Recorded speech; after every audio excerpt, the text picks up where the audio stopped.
समाचार नेटवर्क, आपकी सोच हमारी आवाज। आइए सुनते हैं जीडी गोयनका स्कूल पटना में सीबीएसई रिजल्ट को लेकर प्रिंसिपल ने क्या महत्वपूर्ण बातें साझा की। उन्होंने बताया कि इस वर्ष स्कूल का परिणाम बेहद शानदार रहा, जहां 80% से अधिक का उत्कृष्ट परिणाम दर्ज किया गया और स्कूल के टॉपर ने 96.8% अंक प्राप्त कर संस्थान का नाम रोशन किया।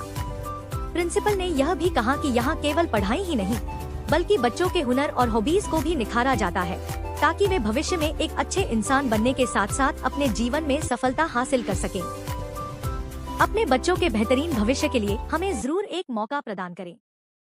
सबसे पहले तो सारे अभिभावक और देश में जितने भी बच्चे अपियर किए हैं उनको बहुत बहुत शुभकामनाएं।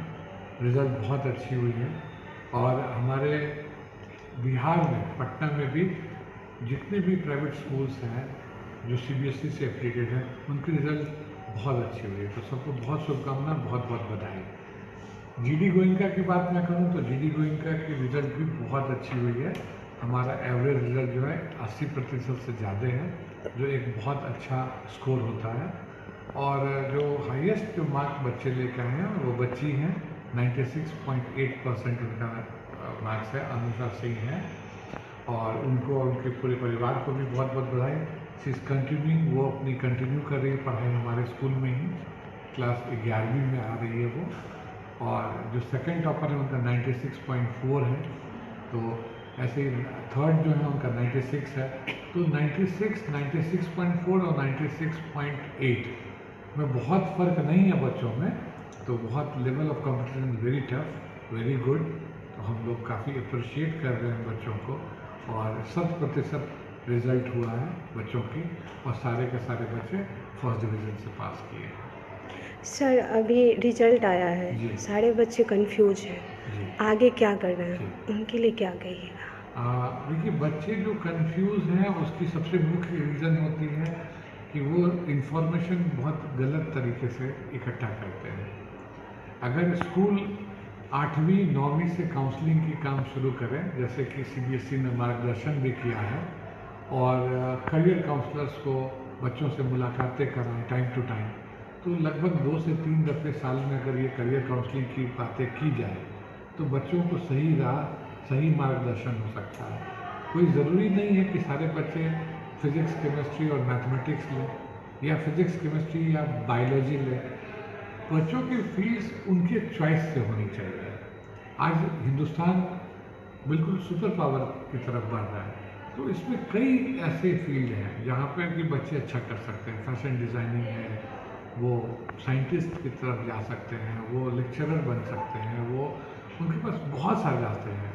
मीडिया इज़ वेरी गुड, जो उसमें मास कम्युनिकेशन में जा सकते हैं। तो मार्गदर्शन जो बच्चों का है तो उनको ये करना चाहिए कि उसको क्या इंटरेस्ट है, वो सब्जेक्ट लेना, कि उनके मित्र क्या ले रहे हैं या उनके अभिभावक क्या चाहते हैं, तो वो सेकेंडरी होनी चाहिए।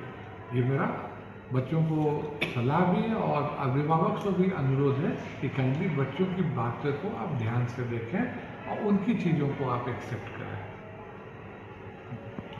तो बच्चों की सफलता के लिए क्रेडिट किसे देंगे?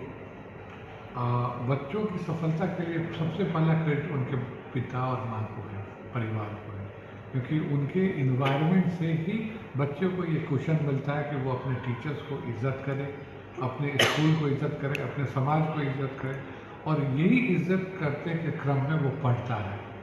अगर उसके घर में ऐसे माहौल मिल जाएंगे जहाँ वो अपने शिक्षक को और स्कूल को और सोसाइटी को इज्जत ना करेगा, वो पढ़ेगा भी नहीं। और आप देखते हैं कि आजकल बच्चों के डिविएशन में बहुत सारा रोल जो है वो मोबाइल का भी आ जाता है।